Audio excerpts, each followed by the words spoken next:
In spite of the name rice in the title, wild rice isn't that closely associated with common Asian rice, that is commonly smaller, much less nutrient-dense, and of a different color. Wild rice in fact explains 4 various types of grass, along with the beneficial grain that may be harvested, 3 of which are indigenous to North America, and 1 to Asia. The popularity of wild rice has grown in North America, yet has diminished in several other parts around the globe, just because of convenience.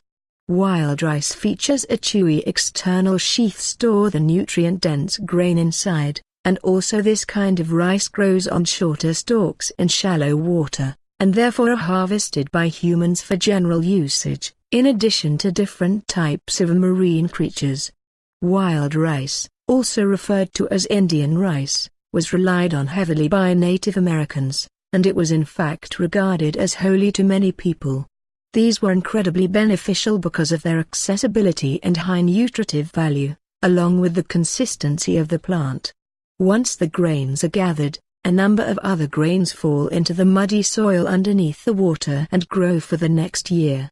Today, numerous types of wild rice have gained a lot of consideration because of its higher antioxidant, protein, mineral, as well as vitamin content, the majority of which are significantly greater than traditional white rice. High-fiber wild rice is also a good source in protein and it's gluten-free.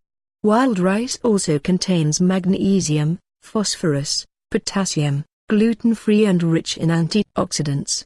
Wild rice needs to be washed just before cooking to eliminate any undesirable particles, like hulls or storage debris. Put the grains in a saucepan along with warm water to cover, and stir the rice around to permit any kind of particles to float to the top. Skim off the particles and drain the water. It is best to repeat the rinsing once more just before cooking. As a general rule, established proportions for grown wild rice: use 1 cup of dry wild rice to 3 cups of water, along with salt to taste. We recommend 1 teaspoon of salt. Mix these in a 2 or 3-quart saucepan, cover, and bring to the boil over high temperature. Turn heat down to medium-low, as well as steam for 45 minutes to 1 hour. Whenever completely cooked, the grains open to reveal their purplish-gray inner portion, providing each grain a striking two-tone look. This particular quantity will certainly deliver about 3 or 4 cups of cooked grains, based on variety. Wildcrafted wild rice proportions utilize 1 cup of grain to 2 cups of water with a cooking time of 45 minutes. The main problem in preparing wild rice is that you will discover variance within the cooking periods. Rice collected naturally has part of its bran layer eliminated throughout the hull removal stage and thus reduces its cooking time. In a commercial sense, grown rice that doesn't have any of the bran layer eliminated might take an hour or even more to cook, whilst gathered rice may possibly require 45 minutes. A taste test is the most practical way. The fully cooked grains mustn't be mushy, neither should they be crispy. Aim for a texture which is nicely chewy.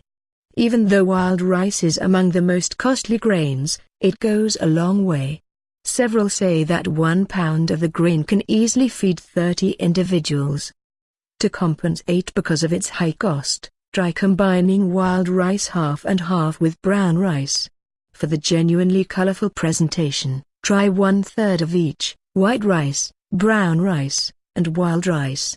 If you need to get the chance to harvest your personal wild rice, bring it home, and spread it out in the warm place to dry thoroughly. Then spread it out on the baking pan and put it in the oven at approximately 375 F to 400 F for around an hour. Cool slightly and rub between the hands to eliminate the husks. Winnow out the husks using a sieve as well as keep the grains within the fridge. Before cooking, make sure to rinse the grains completely to get rid of the powerful smoky taste. Please like, share and subscribe.